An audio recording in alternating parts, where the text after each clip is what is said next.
Zay ny amin'ny fanampahafantarana tamin'ny fomba ofisialy tetsy amin'ny tranombokim-pirenena ny fijoroan'ilay fikambanana mpakasaripika eto Madagasikara na ny UPPM ity fikambanana ity moa dia nanamafy fa vonona ny aro ny sehatry ny fangalana sary izy ireo.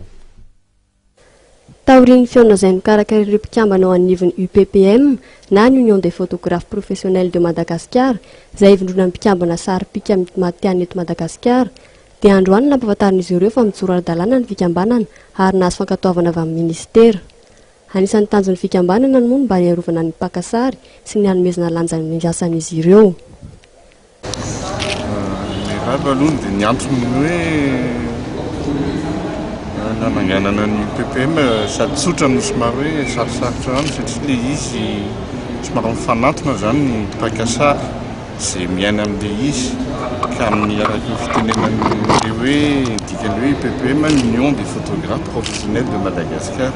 Ka le izy le araky ny dikan'ilay hoe UPPM asa le izy tsy midika tsy mitsinona hoe kilalao na hoe tsy manao hoe taiavaka izay na inona koa fa an'le hoe maha-union des professionnels azy ohatrany hoe tiana iarovana zany le asa sy maha-professionnel an'le mpakasary sy amin'izay resaka momba ny mpikasary rehetra zany. Raha tsapaka aloha ny ohatrany hoe tatoato zany ohatrany hoe zay olona rehetra hoe manana mpakasary dia ohatrany hoe mpakasary daholo zany zareo dia ny sasany amin'izy io ohatrany hoe miaina sy miditra amin'le côté informel amin'le izy.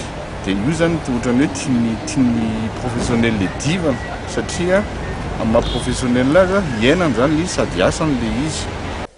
Amin'izao fotoana izao dia manodidina ny 30 ireo mpikambana ao anivon'ny UPPM ka nambaran'ny filohan'ny fikambanana fa misokatra ho an'ireo mpakasary pika matianina ny fikambanana.